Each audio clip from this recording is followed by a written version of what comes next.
नमस्कार, मैं जगवीर सिंह शिकारा। आज कक्षा +2 विषय इतिहास, वही हमारा चैप्टर चल रहा है मुगल शासनकाल 16वीं और 17वीं शताब्दी में। हमने बाबर के बारे में पढ़ा, हुमायूं के बारे में पढ़ा। आज हम जो पढ़ रहे हैं वो शेरशाह सूरी के बारे में पढ़ रहे हैं, क्योंकि जब 1540 में शेरशाह सूरी ने हुमायूं को हरा दिया था तो हुमायूं अपनी जान बचाकर भाग गया था और मुगल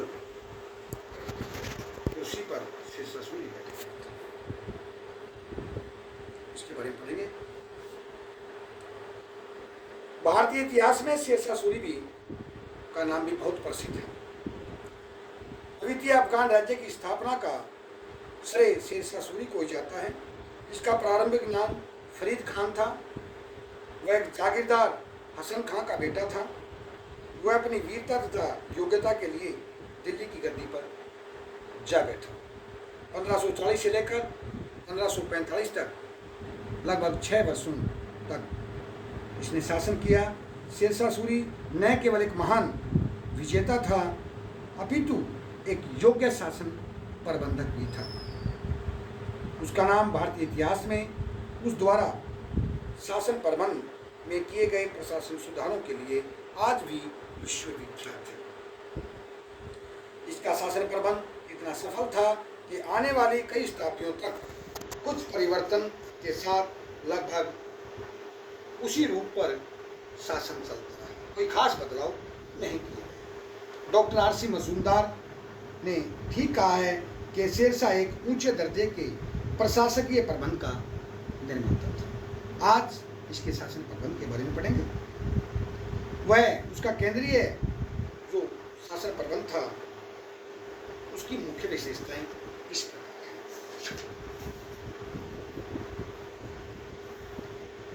एक तो सुल्तान होता था जो सबसे बड़ा अर्थात शासक होता था, राजा होता था। सारी शक्तियां उसके इर्द गिर्द होती थी। ये तो आप जानते ही हैं कि निरंकुश शासन तंत्र में राजा ही शासन का मुखिया होता है। सारी शक्तियां उसके हाथ में होती हैं। सभी ऊंचे पदों पर नियुक्ति राजा के द्वारा ही की जाती है। युद्ध अथवा संधि की घोषणाएं भी राजा के द्वारा ही की जाती थी और ये कार्य शेरशाह सूरी स्वयं करता था। उसके बाद उसके मंत्री शासन प्रबंध में सहयोग प्राप्त करने के लिए शेरशाह सूरी ने योग्य और ईमानदार व्यक्तियों को मंत्री पद पर नियुक्त किया। उसमें उसके मंत्री थे दीवाने वजारत, वह वित्त विभाग का मंत्री था, पैसे का लेन देन उसके खजाना मंत्री था। उसके बाद दीवाने वारिज, वह सेना का प्रमुख होता था, डिफेंस मिनिस्टर था, रक्षा मंत्री था।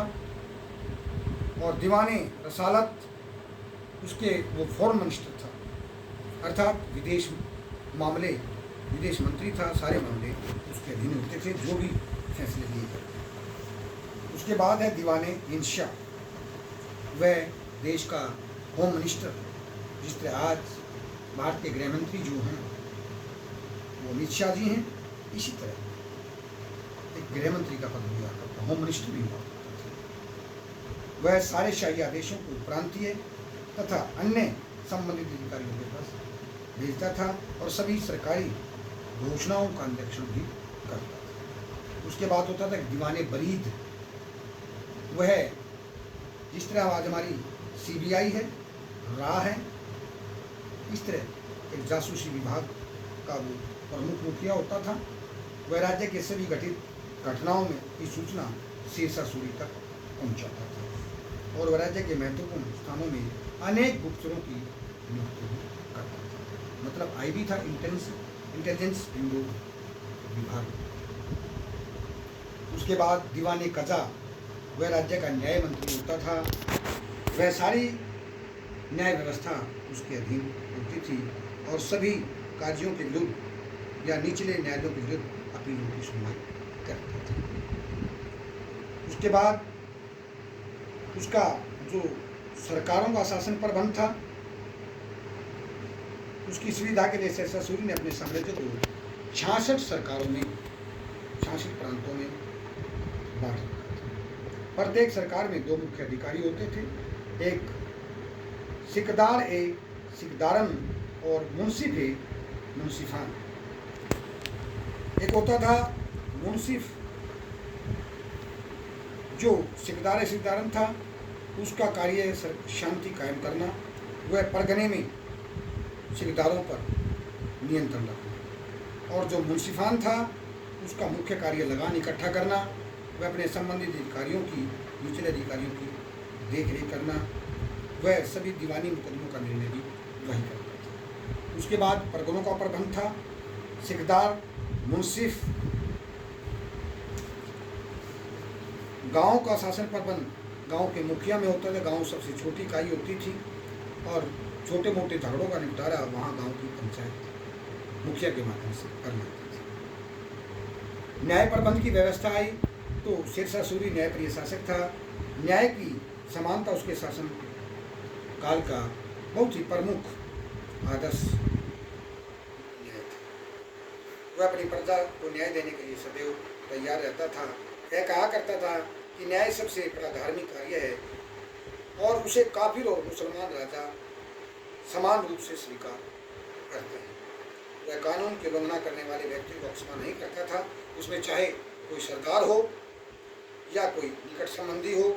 जो राज्य की कानून व्यवस्था को भंग करता था उसको साथ बराबर का व्यवहार किया जाता था। और गांव की पंचायतें स्थानीय स्तर पर दीवानी और फौजदारी मुकदमों की सुनवाई करती थी। शेरशाह सूरी अपने समय के अपराधियों को कठोर से कठोर सजा देता था। इस संबंध में डॉक्टर श्रीवास्तव के अनुसार एक शासक के रूप में उसके चरित्र का सबसे महत्वपूर्ण पक्ष उसकी न्याय के साथ प्यार था। उसके बाद पुलिस प्रबंध था, इसके में खुफिया विभाग भी बना रखे थे। ये कहते हैं, ये सुना है इतिहासकारों से कि शेरशाह सूरी के शासनकाल में एक 80 वर्ष की बुढ़िया भी गहनों की गठरी सर पर लेकर जंगल के अंदर से गुजर सकती थी। घर में कुंडी तो थी लेकिन ताला नहीं था। किसी प्रकार की कोई चोरी का भय नहीं था। ये कहते थे कि जितने भी मुगल काल के अपराधी थे, बड़े से बड़ा अपराधी था, डाकू था, सबको रिहा कर दिया। उनको जितना बड़ा मुलजिम था उतना ही बड़ा उसको पद दे दिया और जिम्मेदार बना दिया कि आपके इलाके में अगर किसी प्रकार की कोई चोरी, खून खराबा या कोई गड़बड़ी होती है तो उसका पता लगाना आपकी जिम्मेदारी। मीन्स जितने चोर थे सभी पुलिस में भर्ती करते हैं। अब कोई चोरी करने वाला नहीं बचा था, किसी प्रकार का कोई भय नहीं था। ये उदाहरण हमें 2 ही राजाओं के शासनकाल में मिलते हैं, या तो सम्राट अशोक के शासनकाल की घटनाएं मिलती हैं या फिर शेरशाह सूरी के शासनकाल। तो यहाँ इसकी पुलिस व्यवस्था का जो प्रबंध था, अगर आप इलाके में, दरोगा के इलाके में, थाने के इलाके में अगर 10 गांव 20 गांव आते हैं और उसमें चोरी घटनाएं घटित हो जाती हैं, तो अगर थानेदार उस चोरी का पता लगा नहीं पाता था तो उस थानेदार को उस चोरी का दंड भुगतना पड़ता था, वो जुर्माना देना पड़ता था। जासूसी विभाग भी स्थापित कर रखा था उसने। लोक कल्याण कार्य भी किए, सराय भी बनवाई, धर्मशालाएं बनवाई, तालाब भी खुदवाए जिनको जलाशय कहते हैं, और उसके साथ साथ उसने बंगाल के सुनार गांव से लेकर आजकल जो आधुनिक पाकिस्तान में लाहौर है उसके साथ पेशावर तक जीटी रोड मतलब एक पक्का रास्ता बनवाया, जिसको आज राष्ट्रीय राजमार्ग नंबर 1 की संख्या दी जाती है। ये शेरशाह सूरी। इसका गुप्तचर विभाग की बताऊं आपको मैं, इतनी सुव्यवस्थित व्यवस्था थी कि अगर कोई घटना उसके साम्राज्य में दिल्ली के अंदर घट जाती थी तो उसका पता शाम तक बंगाल में पता लग जाता था। उसने हर पोस्ट पर मीनार बना रखी थी, वहाँ से हलकारे थे, आवाज होते थे, और यूं ही वो घटनाएं, खबर बंगाल तक पहुँच जाती थी। आज भी वो पुरातत्व विभाग के अधीन है। आज भी हमें कई जगह देखने को वो मिलेंगे। सरकार उसको संरक्षण प्रदान कर रही है। उसने व्यापार को भी प्रोत्साहन दिया। अनेक यात्रियों की सुविधा के लिए उसने हर 8 किलोमीटर पर एक सराय बनवाई थी, वहाँ रहने, खाने, पीने की व्यवस्था होती थी और जानवरों के लिए दाना पानी का जो प्रबंध होता था। उसने तस्करी को कड़ाई से रोका, समलिंग को कड़ाई से रोका। उसने मुद्रा प्रणाली में सुधार किए। उसने एक निश्चित अनुपात वाले मिश्रित धातुओं के स्थान पर शुद्ध सोने के सिक्के, चांदी और तांबे के सिक्के चलाए। उसने अनेक अनुचित कार्यों को हटा दिया। चूंकि कर अब अनेक स्थानों की अपेक्षा 2 स्थानों पर लिया जाता था। व्यापारियों को पूर्ण सुरक्षा प्रदान की गई।